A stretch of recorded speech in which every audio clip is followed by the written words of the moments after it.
Good afternoon everyone and welcome, yes believe it or not, back into my new view kitchen.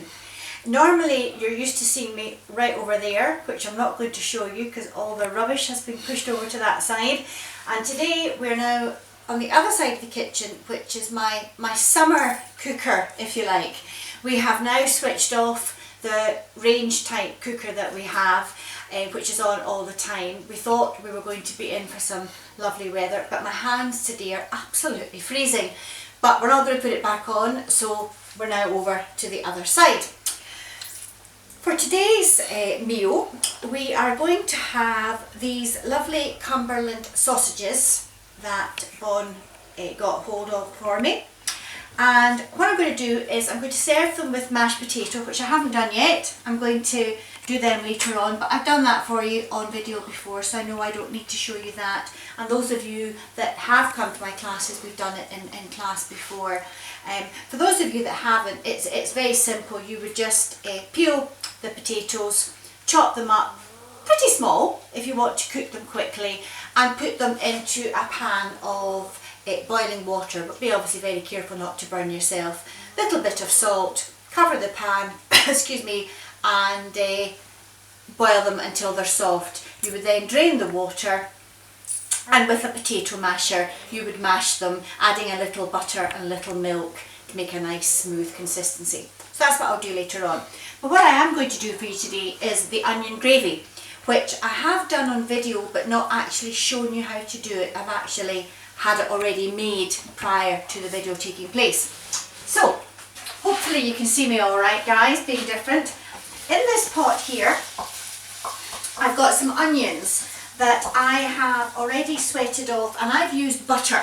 I quite like the flavour of butter rather than oil. So they've been cooking for quite a while now, so they're nice and soft.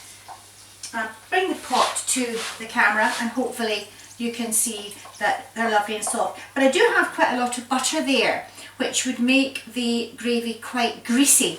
So what I'm going to do, together as a thickener, but also as a way of getting rid of any fat. You may hear the noise in the background, guys. That's Hannah calling you up for your 3:30 call, which obviously I won't be attending because I'm doing the video for you just now. So I'm going to add a little spoonful, this is a heaped dessert spoonful of flour to the mix just now. I'm just going to stir that round, and effectively we're doing a roux like we would do if we were making a macaroni and cheese. The only difference is that we've got onions in amongst the butter as opposed to just the butter. And once that has cooked out a little, which it has, so now you can see there's absolutely no fat in the bottom of the pan. It's now quite thick. So now I'm just going to add a little of my stock at a time. And what I've done here is I've melted an OXO cube as well as a beef stock cube in boiling hot water. I filled the measuring jug right up to the top, but I may not need to use all of this, but I just wanted to make as much as I needed, even a little bit extra. So I'm just going to pour a little of that in there and stir that round. Just get a cloth, not the best of pourers, and it's dribbled all over the cooker, and if I leave it too long it will just dry in, which won't be very clever. Now that's starting to thicken up nicely, so now I can add a little more, hopefully without making as much mess.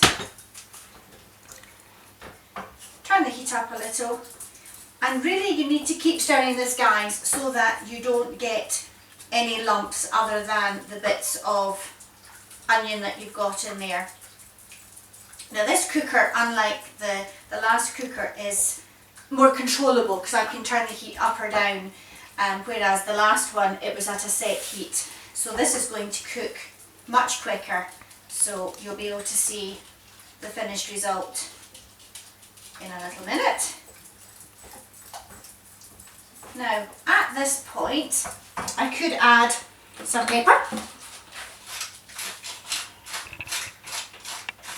Again, this is all down to taste. I'm going to put a little bit of salt in but not too much, because sometimes I find the stock cubes can be quite salty. And that's just coming away nicely. Another little bit of stock, and that's that. Turn the heat up and let that just bubble away nicely. Okay, that's it all in. And that's the consistency you have now, guys. A lovely, now you could taste it at this point to see if you wanted any more seasoning. I've been making this for a while now, so I know that that's just enough for us. And all I'm going to do is pour that over the sausage. Now the sausage is raw, haven't cooked it at all. And what I'm going to do is slowly cook this. Now because I'm using this oven here, which again, like the hob, is more controllable. Just clean this mess away, it looks pretty awful for you in the video. I will probably do this at 160, maybe even 170, which is the same temperature I had for the other cooker, and just slowly cook that. And this will allow the sausages to swell up to almost twice the size, but they'll slowly cook in the sauce, and that'll be absolutely delicious. I probably also will cover this with some kitchen foil so that it doesn't burn. I'll just do that for you just now. So cover it with foil, and then because this oven isn't on at the moment, I can just place it in there and leave it in there until I'm ready to put the oven on. And once the time comes for that to go on, about 6 o'clock-ish, I will already have had the potatoes boiled and mashed, and they will go in about half an hour before the sausages are ready, just to heat through again, and that'll be that. So tonight's challenge, what I'm going to try and do is keep the general theme of what I'm making, have the challenge to relate to what I'm making. And well done for those of you that joined in last night's challenge, and the winner will be announced in due course in the newsletters that Andrea and Josh and Alistair put out each week. Tonight's challenge, I have used a Cumberland sausage ring for our meal tonight. What I would like you to do for this night's challenge is to tell me how many other types of sausages can you think of, and can you give me a dish that you could make using the particular sausages that you have mentioned. Now there are quite a few, so I'm expecting a good few answers, and the person that has the most answers will be the winner. As ever, guys, thanks for watching, take care, and I'll see you tomorrow.